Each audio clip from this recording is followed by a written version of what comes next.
Bom, pessoal, estou aqui então para o primeiro episódio da temporada 2022 do Semana no Retrovisor. Eu tinha até falado, né, que eu ia fazer via Twitch e vou fazer. Só quis essa semana, né, fazer um teste aqui de como é que estão as coisas e tal. E, enfim, podia demorar e fiz o vídeo para ver como é que fica. Então, vou colocar lá no YouTube, tá no site e tudo mais. Semana que vem eu pretendo então iniciar aí no Twitch e aviso para vocês que horas que vai ser, né? Que horas que vai ser possível. Começamos então uma temporada com uma rodada já quente, né? Com muita reviravolta, muito drama. Foi daquela rodada que a gente gosta e não consegue tirar o olho da televisão. Então, vou fazer aqui o vídeo no formato mais ou menos como eu gosto de mudar uma coisinha ou outra, né? Então vocês vão ver aí mais à frente o que foi que eu mexi, mas a estrutura, o esqueleto é aquele que vocês conhecem. Bora lá! Eu começo então com um tema, né? Que eu gosto de trazer, de ponderar e tal.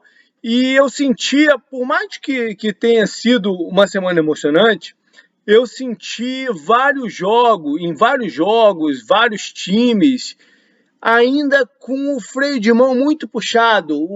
Os americanos têm um termo chamado slop, que é uma coisa meio descuidada, né? Meio sem preparo, né?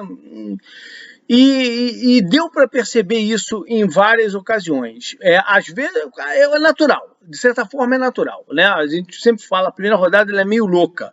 Um dos motivos é esse. O outro é que a gente sempre entra com a cabeça da temporada passada e algumas coisas mudam.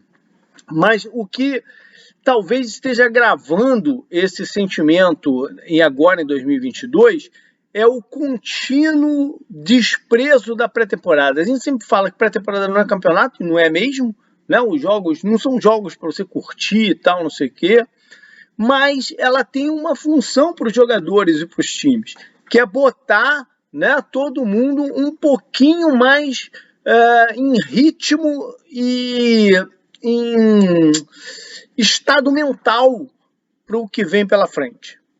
E a gente viu times que, óbvio, né, com a intenção de preservar seus jogadores de lesão e tal, praticamente não botou em campo ninguém, né? A começar pelo campeão, o Los Angeles Rams, que eu acho que 2/3 do elenco principal, né, vamos dizer assim, os 22 titulares, 11 de cada lado, mais alguns importantes, quase 2/3 não entraram em campo. Normalmente, a maioria do time poupa um running back, um quarterback, né, uma estrela de wide receiver, mas a galera que precisa do contato físico, eles botam um pouquinho, né? Os Rams não botam nenhum. É normal também que nesse início as defesas estejam um pouquinho à frente dos ataques. Os ataques precisam de harmonia, né, de um certo entrosamento, e a defesa depende muito do lado atlético. E os caras, atleticamente, eles se cuidam, né? Existe uma questão de pulmonar, né? De capacidade de aguentar o jogo inteiro. Isso a gente viu, né? Uma certa dificuldade em algumas defesas, reflexo até das viradas que aconteceram, né? Parte foi porque as defesas cansaram. Os caras não estão acostumados, não estão entrando em campo, não entraram também boa parte na pré-temporada. Os Rams, por exemplo, foi um time que deu para ver que a defesa estava sem pique, né? Deixando muitos espaços e tal. Então, a gente tem outros exemplos de ataques, né, que estavam fora de compasso. Os Bengals, o outro time do Super Bowl, talvez seja o que mais vem à cabeça, né, com as 4 interceptações em cima do Joe Burrow, algumas faltas bobas, drops e tal. Então, o Joe Burrow, que além de não entrar em pré-temporada, perdeu muito tempo de treino também, né, com a questão lá da hérnia, né, que ele teve e tudo mais. Enfim, vamos ver se esses times conseguem já nas próximas 2 rodadas estar num nível mais acima, mais perto do que a gente espera de competitividade. Eu escolhi para jogo importante para playoff a partida lá de Miami, entre Dolphins e Patriots. Por quê? Porque a gente viu no kickoff da temporada, na quinta-feira, Buffalo sobrando, né? Apesar de ter sido, por mais que tenha feito muito, também foi um pouco slop, foram 4 turnovers do ataque de Buffalo, né? Mas sobrou contra o campeão. Vai ser muito difícil que qualquer time dessa divisão, né, fique ali parelho com os Bills. Não vai acontecer. Isso é lógica, né? Seguir. Então, Miami deu um passo, né, importante para tentar ser o segundo dessa divisão. Pode 3 times irem para os playoffs? A gente tem visto que pode, né? Mas o mais provável é que não aconteça. Então, Miami, mais uma vez, bate os Patriots jogando em casa, né? Que é uma constante aí da última década e tal. O Tua segue no seu 100% de aproveitamento contra o Bill Belichick e os Patriots. A defesa do Miami jogou muito bem, né? A defesa do Miami fez grandes jogadas e ajudou a garantir, mas já deu para ver uma certa mexida no espírito ofensivo dos Dolphins também. Por outro lado, os Patriots, né, mostrando a dificuldade que a gente até imaginou há muito tempo. Eu não me lembro quando foi a última vez que eu não apostei nos Patriots para os playoffs, e eu não fiz isso essa temporada, né? Mac Jones com alguma dificuldade, saiu até com um problema médico, vamos ver qual é. Miami coloca a cabeça na frente aí nessa disputa particular entre os dois, né? Vamos dizer assim, pela segunda colocação. Eu escolhi de zebra da rodada. Sempre primeira rodada tem um bocado de resultado né, não esperado. Mas, como tanto eu como o Canguru colocamos no Survival o Titans ganhando dos Giants, eu tenho que ver com ela, né? Eu não me lembro, é a primeira vez, eu já jogo o Survival há muito tempo, desde o final, talvez, da década de 90, primeiros anos do ano 2000, não sei. E eu nunca tinha perdido na primeira rodada. Nunca tinha acontecido. Então o Titans aí inaugurou. Eu que tinha dito que estava com bad feeling, né? Com um feeling meio esquisito pro Titans. Devia ter seguido meu feeling, né? Ao invés de tentar seguir uma lógica aí da parada e deixar do Tennessee para uma outra ocasião. Mas os Giants, né? Tão criticados, com um elenco confuso, foi lá e no talento do Saquon Barkley, de alguns outros jogadores, né? Com muita vontade, sapecaram uma zebra importante, né? E considerando que os Colts não ganharam, né? Empataram, então acabou sendo uma rodada favorecendo o Indianápolis aí nessa disputa parelha, né? Mas a disputa cabeça a cabeça desses dois times. A defesa dos Titans teve problemas, né, para parar o Barkley, como eu falei. Foram 9,1 jardas por tentativa de corrida dele. E aí você fala, não, ele teve aquele big play que inflou. Né? Mais ou menos. Se você retirar aquele big play, ele ainda fica com uma média de 5,6, que é alta. Né? É alta. Mais uma vez, então, o Tennessee não conseguindo fechar uma partida que ele deveria ter ganho.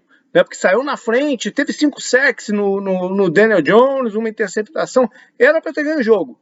Como aconteceu nos playoffs do ano passado, com aquela partida de 9 sacks. Eles não conseguem fechar a parada.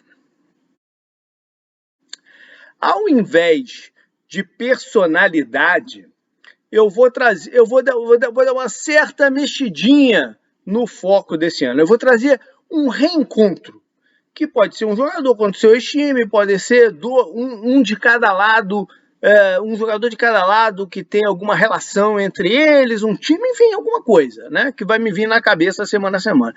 Essa rodada não poderia ser outra coisa que não Baker Mayfield jogando contra os Browns, né? Agora por Carolina, ele que foi a primeira escolha do seu draft, geral do seu draft, né? Toda aquela carga emocional que ele trazia para os Browns, e aí foi, né? Foi para campo, teve muita coisa, né? nessa off-season de notícias vindo de um lado, do outro, tal, que os jogadores do Browns iam dar um sacode no Baker, não sei o que lá.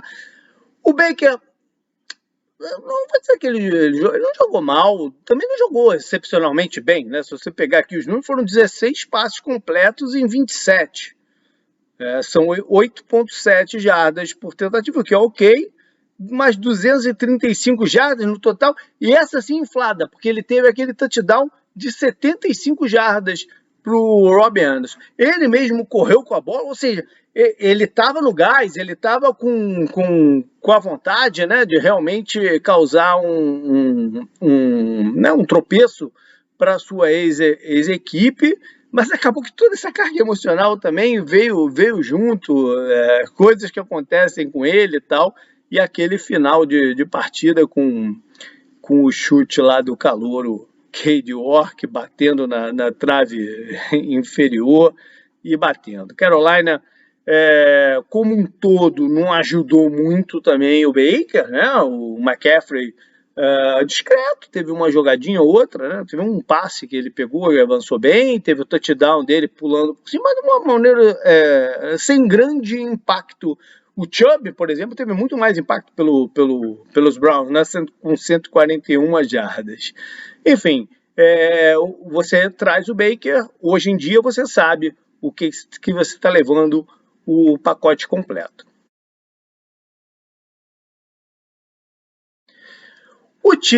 Vários times, né, saem dessa rodada já preocupando seus torcedores, alguns não justificados, porque é início, né, vão se remediar, e outros que já dão um sinal que a coisa vai ser feia mesmo, vai ser complicada nesse ano. E nesse sentido, eu vou ficar com o Dallas Cowboys, cara, porque teve uma partida bem abaixo do que se espera de um time que, né, venceu a divisão no ano passado e que tem expectativa de sempre estar competindo, né? Ainda tem tem Star Power, algum Star Power, perdeu muita gente nessa off-season, né? Alguns dos problemas que a gente já apontava ficaram muito evidentes, por exemplo, a linha ofensiva não jogou bem, o deck muito preocupado com ela, falta de alvos, né, com o Gallup ainda não retornando, as perdas que eles tiveram na free agency, a troca do Amari Cooper e tal. Então a falta de alvos foi clara e termina ainda jogando mal e tudo mais. A defesa teve problemas também, né, especialmente para parar o jogo de corridas do Buccaneers. O Leonard Fournette, várias jogadas de 10 jardas, 9 jardas. É muito difícil você ganhar permitindo que o adversário corra desse jeito. Então, ainda termina tudo com o deck machucando a mão, né, batendo no dedo, né, no capacete. É uma lesão muito comum para quarterback. O Russell Wilson, ano passado, teve o caso mais recente, né? Teve uma dessa e vai ficar aí fora 6 rodadas, um pouco mais. Vamos ver como ele retorna e vamos ver como é que o Dallas vai estar nesse período sem ele, né? Se já vai estar num buraco grande demais. Para piorar, já existia uma desconfiança com a comissão técnica, foi agravada ainda mais. Jerry Jones não conseguiu se conter, né? Ele deu para a imprensa a notícia, a informação da lesão do deck, antes até da comissão técnica saber, né? Ele já tinha batido para a imprensa, falou que ele foi perguntado se ele tinha confiança se essa comissão técnica seria capaz de reverter. Ele ficou com uma cara de bunda, ao invés de dar moral para os caras, porque afinal de contas, primeira rodada, você vai fazer o quê? Já vai jogar toalha? Não, tem que tentar dar moral para quem você tem, né? Não teve a troca na oficina, você tem mais 17 jogos aí pela frente. 16 jogos, na verdade, pela frente. Então, tá confuso já pro Dallas Cowboys. Uma lesão importante da rodada, na verdade lá atrás eu falei que foi uma rodada de muitas emoções, muita coisa acontecendo, também foi uma rodada de muitas lesões, né? É normal também no início de campeonato. Algumas muito sérias, vários jogadores importantes já fora né, do ano, mas eu vou ficar com a do TJ Watt. E já falei um pouquinho do deck, né? Mas vou ficar com o TJ Watt, o atual vencedor do prêmio de melhor defensor do último campeonato. Uma presença massiva, né? Física e constante no backfield adversário. Fundamental nessa vitória dos Steelers na primeira rodada, vitória até com uma certa surpresa lá em cima dos Bengals, e vai fazer muita falta, né? Eu não consegui ver uma última notícia se está confirmado que se já chegaram a se ele vai fazer cirurgia mesmo e está fora do campeonato, se ele vai tentar voltar. É complicado. Eu acho que ele não joga mais esse ano, esse negócio peitoral, né, que distendeu lá, rompeu, sei lá, torne, né? Torne é romper. E é uma lesão complicada, né, de você manter a força física de movimentos que você precisa, mesmo que você volte, né? Então o TJ Watt já é uma baixa dessas imensas, né, que pode acontecer no início de campeonato. Vamos lá para os destaques da rodada. E eu vou começar com o ofensivo e vou trazer logo na primeira rodada o cara que tanto eu como o Canguru fizemos uma aposta meio louca assim, né, no programa Preview, a última edição do podcast, né, antes de começar o campeonato, a gente colocou ele como o MVP da NFC. E é uma coisa muito difícil de acontecer, porque quase sempre é um quarterback, né, o MVP. Wide receiver, o Cup foi, né? Não, o Cup foi MVP do Super Bowl, mas chegou a ter uma certa consideração por ele e tal, mas ganhar mesmo é muito difícil. Normalmente é o quarterback. Mas ele já deu o cartão de visita aí para o que deve ser uma temporada sensacional. Eu lembro que uma galera estranhou que eu peguei o Justin Jefferson na segunda pick de um fantasy football. Eu acho que ele vai colocar números incríveis esse ano, né? Jogando num posicionamento dentro do esquema do novo head coach, que vem lá dos Rams, né? Que deve colocar ele em alguns alinhamentos parecidos com o do Cooper Kupp do ano passado. Se ele não tem, de repente, né, aquele lado de bater dentro dos tecos do Cup, ele é muito mais atlético também, né? Então, sei lá o que é capaz de fazer jogando dessa maneira, mas já abriu aí com 2 touchdowns, 184 jardas, média de 20,4 por recepção, 9 passes recebidos em 11 targets, destruiu, né? É uma grande diferença do jogo entre Vikings e Packers é que de um lado tinha uma estrela de recebedor e do outro não tem mais, né? Enfim. O destaque defensivo, teve vários jogadores de defesa importantes, né, nessa rodada, mas eu resolvi ficar com o Khalil Mack, né, recém-contratado pelos Chargers, jogou contra o seu time original, podia ter trazido ele no reencontro, mas não tinha como tirar do Baker nessa ocasião. Mas é um jogador que teve uns últimos 2 anos bem discretos, né? Estava acostumado a ver impacto sempre do Khalil Mack, né? Mas venha de 2 anos down, foi trocado lá para os Chargers e já saiu, né, ajudando muito seu time a colocar o treino no trilho, né? Foram 3 sacks na partida, mais outro hit no quarterback, no David Carr, 6 tackles no total, e é o que o Chargers precisava dele, né? Ser playmaker, e ele foi já nessa primeira rodada. O destaque dos special teams é o calor, podia ter trazido como calor, né? Mas como eu tinha um outro aqui que eu queria falar, é o Cade York, o kicker dos Browns, né?